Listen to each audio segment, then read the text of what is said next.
All right, welcome to post-op week 2. So we are moving right along through progressing through the diet. A reminder as always that you have your client handbook out, maybe a notepad and a pen to take some notes, but you can always rewatch these as many times as you want. Here we are, we've progressed from the first week from surgery, which was liquids, and we're on the second week. And the second week, we're going to add a new texture of food. We're going to add creamy textured food. And there's 3 goals you're going to have this week. The first one, drinking plenty of fluid. Now you should be up to 64 ounces of fluid a day.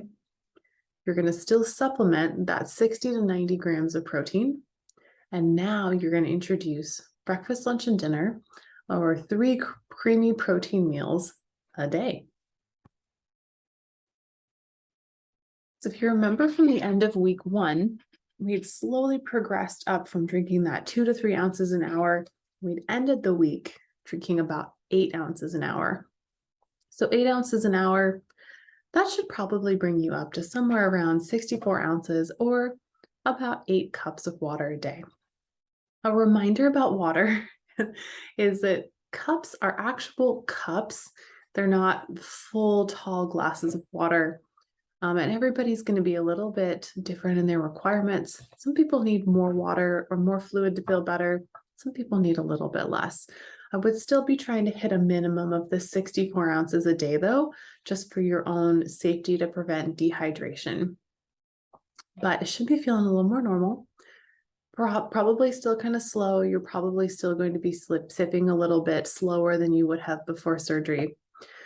This is the week when you are going to bring fluid separation back in. That was something we practiced ahead of time, and now it's coming into play. So you're going to separate your fluids 30 minutes after each meal. And there's actually a little typo on the slide. It says 30 minutes before and after. Cross it off.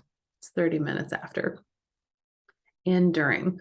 So what that means is when you're going to get to your meal, you are going to stop drinking, and then we're going to wait 30 minutes after the meal before you start drinking again. A reminder is that protein shakes are actually going to count towards your liquids. They're in a liquid state, therefore, they count towards your 64 ounces of fluids.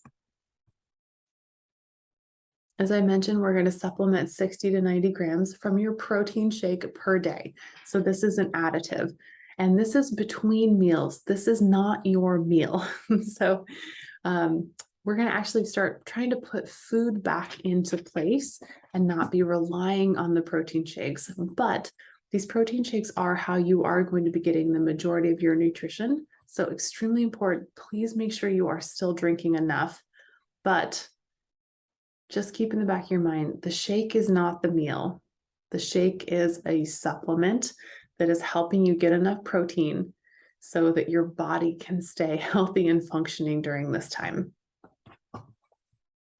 So creamy protein food, what does that look like? Well, it looks like perfectly smooth, no lumps, no chunks, no seeds. We're just trying to be really, really gentle and really careful on your stomach. There's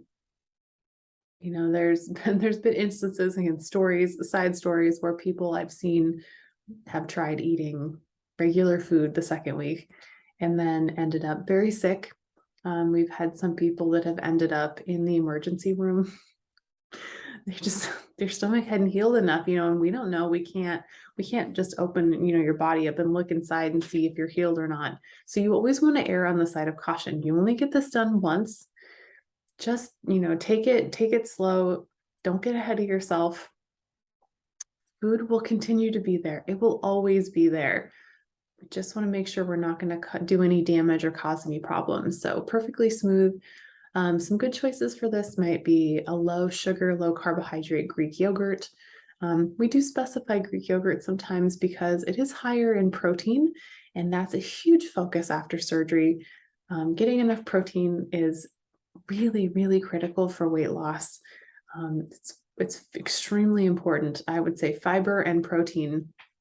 Those are going to be your 2 big ones. And right now we want to focus on the protein because not only is that going to be good for weight loss, it's going to help make sure that your body is efficiently losing weight so that it's not really trying to tear apart your muscles to lose that weight. We want it to be utilizing fat storage, not muscle storage.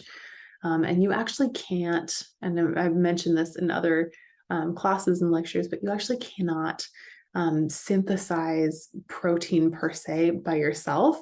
There's a list of amino acids, which is what proteins are made out of, that we can only consume through foods. So we need to be consuming those so that we have the building blocks of our bodies, and we can keep strong and keep ourselves from kind of breaking down tissues that we don't want broken down.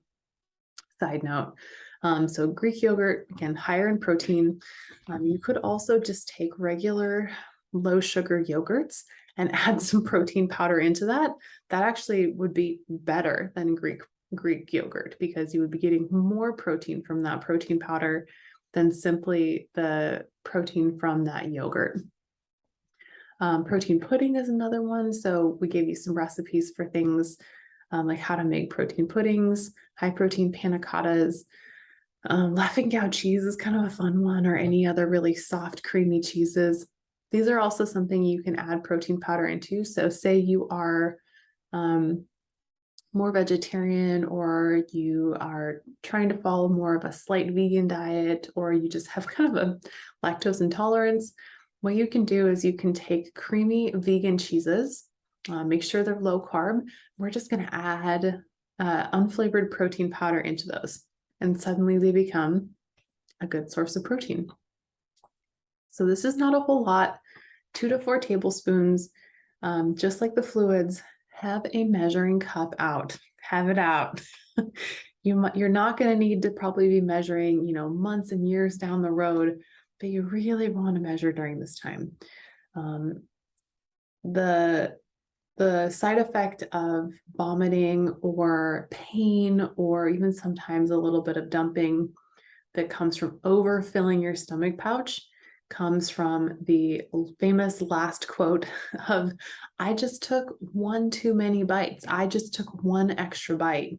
I just wasn't thinking about it." That's going to cause it. The interesting thing about your body after surgery is that for a lot of people, you actually can't tell that you're full. So, one of the side effects is that you can't tell that you're hungry. So that's kind of what we're going for. We're going for not being super hungry, but you don't really think about the flip side, which is you might not be able to tell if you're full. We've really messed with an organ that's a sensory organ. Your stomach is filled with nerve endings that talk to your brain, and we've cut it, we've stapled it, we've done all kinds of things to it. It's not firing correctly. So that's why it's really easy to overeat. It's also easy to overeat because your eyes and your stomach are not matching up. So you're used to sitting down eating this normal size meal. Suddenly you've put a quarter cup in front of you. And that can just be kind of a trippy experience. And so your mind, you kind of forget, you're just eating and it just slips away from you and you take an extra bite.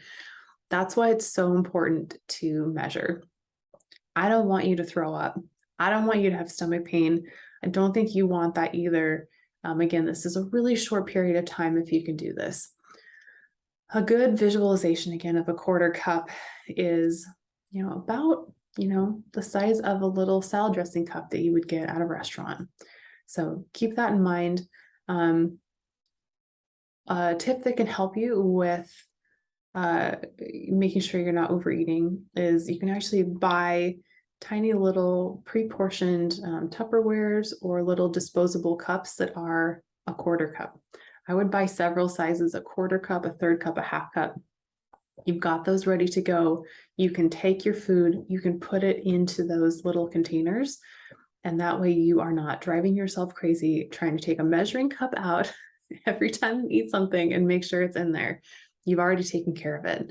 The fewer steps, the fewer times you have to make that decision, the easier it is to stick to it. So it's harder to bring out a measuring cup every time than it is to bring it out one time, make a set full of your yogurts or your things. So Just a side note on that. And then make sure you are taking small bites and you're going to eat real slow, 20 to 30 minutes. That's real tough. Might not always take you this long. Different foods are going to slide down a little bit differently. Get yourself a tiny little spoon, get yourself a tiny little cocktail fork, and just take your time, set it down between each bite, pace yourself out. Get ready to start taking your bariatric vitamins next week. So if you'll follow along on our one of our at a glance handouts, you're going to see that your third week is when we recommend taking vitamins. So make sure you've got those on hand. Keep moving your body.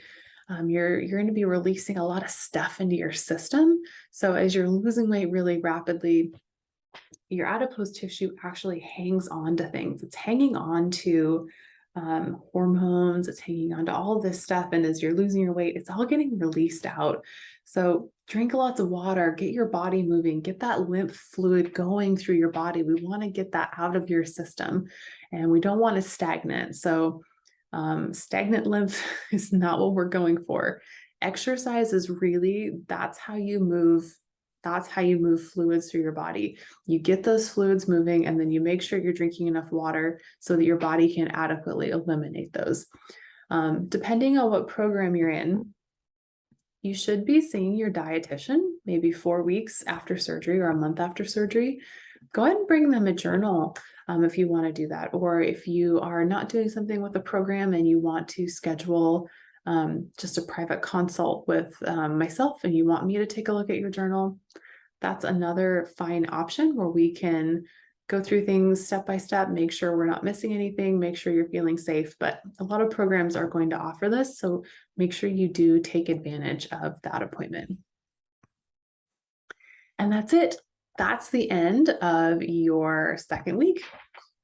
So we've gone through fluids. First week, everything was liquid. Second week, we added in creamy textured foods. And I will see you next time for the third week after surgery.